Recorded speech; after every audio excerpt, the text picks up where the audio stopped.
Sa lahat ng Android gaming po na lumabas ngayong taon, tingin ito na po ang pinakahari sa lahat. Dahil lahat po ng pangarap natin na specs, lahat ng hinahanap po natin sa isang gaming phone, dito po lahat yan. Walang labis, walang kulang. Sobra-sobra pa. Siguro naman kilala nyo na po yung smartphone na yan. Ito ang pinakamalakas sa Android gaming po na lumabas nga po ngayong taon. Dito nga po sa mga merong 8 Elite na mga processor. At ang kagandahan pa guys, hindi na rin po magtatagal. Babagsak na rin po yung presyo ng ganitong klase ng mga smartphone. Dahil lumabas na nga po yung 8 Elite Gen 5 na processor. At hindi po ibig sabihin, hindi na po worth it ang 8 Elite. Lalo pa nga siya naging worth it guys. Dahil mas magiging optimized pa siya sa mas maraming mga games. At maraming mga application. At mas magmumura pa nga ang 8 Elite po ng mga smartphone ngayon. Ito nga po guys ang Red Magic 10S Pro. At lahat po ng gaming features na hinahanap natin, nandito na po lahat sa may smartphone na to. Mula po sa napaka-sophisticated na futuristic design, with perfect full screen display, meron din po siyang built-in na fan cooler. Naka-metal frame din yan. Tapos grabe meron pa siyang headphone jack. At syempre shoulder trigger button din. Talagang ginawa po guys ang Red Magic 10S Pro para po sa mga hardcore gamer dyan. Masyadong basic na po guys kung magpo-focus po tayo sa mga games sa Play Store. Di wala pong kahirap-hirap yan dito sa may Delta Force. Sagad po lahat ng graphics. Still napaka-smooth pa rin ang gameplay natin. Kahit maglaro po kayo dito guys hanggang malobat. Siguradong di kayo mabibitin sa may Red Magic 10S Pro. Sobrang lakas ng processor niya. At sobrang ganda rin po ng thermal ng smartphone na to. Lalo pa nga po kung gagamit po tayo ng shoulder trigger button. Mas maganda maglaro sa kanya. Kaso maglagay lang po kayo ng case sa kanya habang naglalaro. Para meron pong konting grip. Dahil medyo madulas nga po siya sa kamay itong Red Magic 10S Pro kung gagamitin nyo nga po siya isang walang case. Nakakatakot din kasi baka dumulas nga po siya sa may kamay ko. Dahil siguro magagalit po sa atin si Boss Parikoy. Dahil hindi lang po alam po sa kanya yung smartphone na to. At shoutout nga po pala kay Boss Parikoy sa pagpapahiram po sa atin ng Red Magic 10S Pro para magawang po tayo ng review ngayon. Hindi na sapot guys sa mga mobile game test dito sa may Red Magic 10S Pro. Kaya ito po guys. Full-blown PC emulator na po lang ginamit ko sa kanya. Kung familiar po kayo sa may Mad Max Fury Road, laro po yan sa may PS4 at sa may PC. Ito po siya ngayon guys sa may Red Magic 10S Pro. Napaka-smooth ang gameplay natin.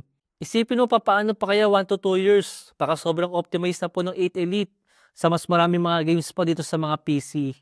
Pero syempre po guys, take note lang po. Kinakailangan ko pong ibaba yung mga graphics niya para tumakbo po ng medyo smooth itong Mad Max Fury Road. Dahil syempre hindi nga po siya optimized dito sa may Red Magic 10S Pro. Dahil ginawa po yung game na yan para sa console at sa mga PC nga po guys. Red Dead Redemption 2 sana guys yung gusto kong subukan sa kanya. Kaso hindi ko nga alam po mahanap yung tamang timpla sa mga settings niya para mapagana ko siya.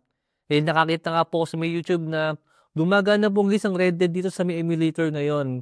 Maybe sa mga susunod na game test natin, susubukan ko po siya ulit itong Red Dead. Baka sakaling mapagana ko na. Dahil masyado nga rin po madugo mag-download ng PC game. Nasa 30 gig po pangkaraniwan yung mga file size nila. Tulad po nitong Mad Max Fury Road, kulang 40 gig po yan.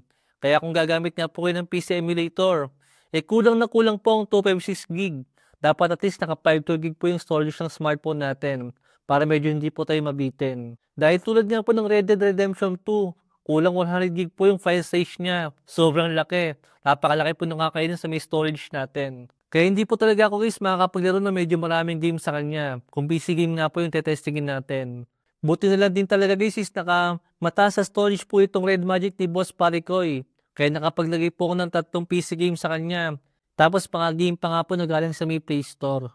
Ito pa isang mabigat na game guys. Dragon Ball Z Kakarot. Nasa around 45 gig yung kanyang file size. Actually, medyo maliit na nga po yun para sa isang PC game. Pero masyado nga pong malaki yan kung dito nga po natin ilalagay sa isang smartphone. At kung papansin nyo, connected nga po siya sa may monitor. Dahil meron nga rin po siyang desktop mode, itong si Red Magic. Para feel na feel natin itong PC game na yan pagka big screen po tayo naglalaro. Grabe po yan guys, talaga nandito na po tayo sa point na hindi na po sapat yung mga games sa may Play Store para po masulit natin yung mga pinaka-performance po ng mga bagong processor ngayon. Tulad nga po ng 8 Elite na sobrang lakas na nga po. Pero syempre guys, nasa early stage pa lang naman tayo guys sa mga emulator. Kumbaga marami pa siyang pwedeng i-improve. Pero syempre lamang pa rin naman sa may thermal ang mga totoong desktop at ang PS4. Kaya talaga nila magtagal ng ilang oras na stable po yung pinaka-performance. Compare nga po sa isang smartphone na masyado nga po maliit yung mga body nila at wala masyadong hit dissipation na mangyayari. Kaya still kahit kaya po ni Red Magic ang mga PC emulator, hindi po rin po siya advisable na abusuhin natin. Hindi po ginawang smartphone para po maglaro ng mga PC games. Tulad nga po nitong Steam Deck guys, ginawa po ito para makapaglaro po tayo ng mga PC games ng handheld. Actually para lang po siya isang malaking tablet na mayroong controller.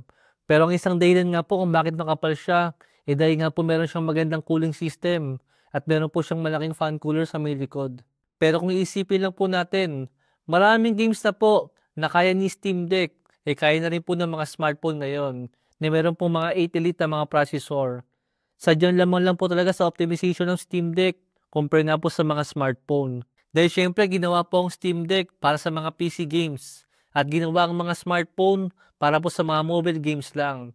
Sadyang napakalakas lang po talaga ng mga smartphone ngayon.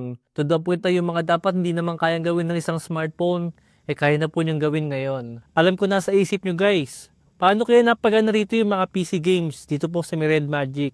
Ito po ang sagot, etong si Game Hub. Wala po siya sa may Play Store. Sa Google lang po siya available at doon po siya may da-download. Check nyo na lang po yung pinaka-tutorial sa may YouTube. Promise hindi po siya mahirap gawin. Well guys, sa ginawa po ni Red Magic dito sa gaming phone nila, talagang binus po nila lahat ng specs na kailangan nga po sa isang gaming phone. Ang kaso syempre meron po naapektuhan. Unang-una po din yung front selfie camera. Dahil hindi nga po ganun kaganda yung kanyang front selfie camera, hindi nga po naka-under display yung kanyang front selfie camera. Saka sa ngayon po medyo mahal pa po yung presyo niya na nasa around 4,000 po mahigit yung presyo.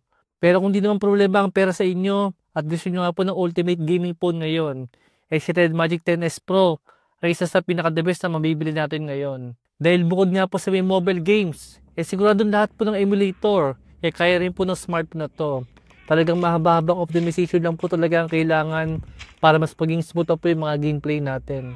Tulad nitong Game Hub na PC emulator, hindi mo 100% ang working po lahat ng mga games sa kanya.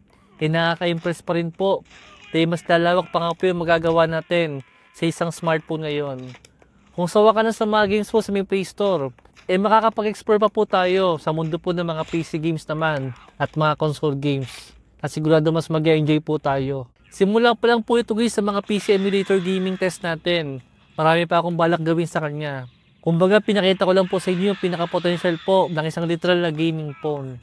Mali pala guys, pinakita ko lang po sa inyo yung pinaka-potential po ng isang gaming phone na mayroong Snapdragon na processor. Dahil yan nga po ang malaking lamang ni Snapdragon compare nga po sa mga MediaTek na mga processor kahit sobrang lakas din. Pero don't worry guys, susubukan ko rin po yung mga malalakas sa mga Dimensity sa mga PC emulator para po makita natin ng actual. And yun lang po guys, baka pwede isang like lang sa may video natin.